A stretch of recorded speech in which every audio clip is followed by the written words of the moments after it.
You ready? Yep. Okay. Got our cards here. And we got 1, 2, 3, 4, and me.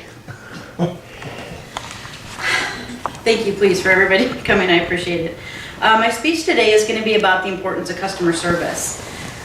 We can all remember if we've gone into a restaurant or a business and we've either had poor customer service or we've received good customer service, and that is something, sort of a basis that we rely on whether or not we go back to that particular business or the restaurant. The first part we're going to talk about, do a little bit of speaking about the downfalls of customer service and some of the successes of customer service. With the downfalls of customer service, some of the points that I found online in an article on about.com, they had an article about some 8 points of good customer service. And one of the examples was don't make promises unless you're willing to keep them. With an example of a furniture delivery. If you say, oh yeah, the furniture is going to be in on Tuesday, we'll get it delivered. That customer is waiting and expecting that to be delivered, and that doesn't happen. Now you've made that customer mad, and you've missed their deadline, you've missed an appointment, they've got to reschedule. So now that's something that the customer is really not going to be thankful for and not going to like. Some of the other things too, think before you make these promises about that. One of the other things would be like to under-promise and over-deliver. That's one of the good points that we can always learn from. Another problem is that if we're about dealing with complaints, that if a customer's calling in and they have a complaint on something, you should always handle it at that time. Don't take it off to another person and say, oh, that person will be in on Tuesday and they can handle it then for you. With an article online also on howstuffworks.com, there was the article on how customer service works. They gave a percentage of some customer service details here. 80% of customers will always come back to you if you've treated them fairly, and that percentage is going to rise to 90+% if you responded immediately and handled the issue for them. So that's probably a good deal. If you're going to deal with a complaint for a customer, make sure you handle it, take responsibility and handle it for them at that particular time. Another thing that you shouldn't do is to blame a customer or make the customer feel like they did something wrong.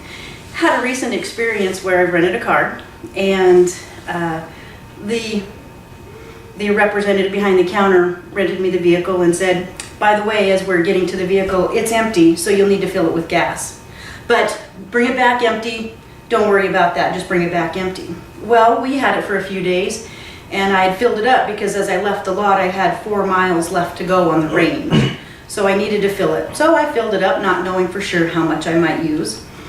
And take it back empty. Well, we took it back, but we'd only used about 1/4 of a tank of gas. So there was I added more fuel and filled it up to try to figure out where our money that we had spent on that gas was. It was about $69. And we asked the rep behind the counter about that and explained to them we were given it empty. As he's taking our information and another woman is behind the counter there with him, well, he takes us out to the outside away from this other woman and explains to us that this isn't normal practice, but we should have brought it back empty, and you should have made sure that was that way.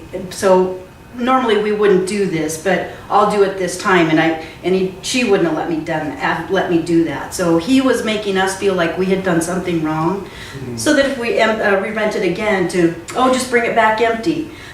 We're now thinking we may not rent from that company again because maybe they've got something going on that, how many customers do they have fill up the car and not have to pay for that extra? So they did give it back to us, but he sure made us feel like we did something wrong. So that wasn't very appreciative for us. So now we've discussed some of these downfalls. Now I'm going to talk about some of the successes of customer service. Another article, 10 Commandments for Great Customer Service. Now this is great customer service. So when we're listening to a customer, we're talking to them, we try to make sure we listen and identify the problem and the needs that we're trying to meet for them. we want to make that customer feel important and appreciated, because them being important, they're going to come back to us and want to allow us to help them as best we can. We want to do our best to make a yes happen for a customer. If you're going to say yes to something that, yes, I'm going to ship that to you today, yes, then you will make sure that that's on the truck today. Whatever you do, you're going to make that promise, yes, make it happen. Also to maybe be empathetic with your customer about educating and making them understand your product or your services. So in case they're not aware of how your service operates, that maybe your billing cycle, how that's going to be handled, so that something may not happen to them, that their services may be delayed or interrupted because they've not met the service deadlines that we may require. So we just want to make sure that that's something that we take care of a customer that way.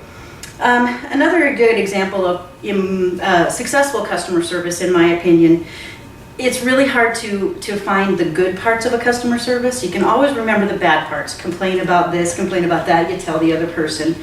But a good example of customer service seems to kind of slip our mind. We may mention it, but it stays with us. One example that I had bought a jacket for my husband for his birthday online, was expecting it to come within time, and ordered a few other things in the package. Well, the package came, and it did not have the proper jacket. It had a windbreaker type rather than a zip-up type. And the other items were there too, so I called the gal, and she says, oh, yeah, I see it should have been this other type of jacket, but this windbreaker jacket was there, and it was only about half the price, but she went well above and beyond and said, keep that jacket. Now you've got something to give to him for his birthday. I'm going to send you the proper jacket. And I said, well, how much would I owe you for this one? No charge. It was our mistake. We should have put the proper jacket in the box for you. So ended up with 2 jackets essentially for the price of 1. But I will certainly be ordering from Malibu Sports again because of that customer service and the genuality that she offered to me to make it right. And so in conclusion, we began to speak about the importance of customer service, and we recalled some of the bad treatment that we've had, or some of the good treatments that we've had, where you've been treated incredibly well. Being in a customer service role myself, that I find that if you're being tactful to your customer and you're treating people with empathy and respect, and then you start earning their trust. So that customer's going to always want to come back to you. You could even have the best product in the world, but if your customer service representatives are treating them poorly, you're going to lose that customer.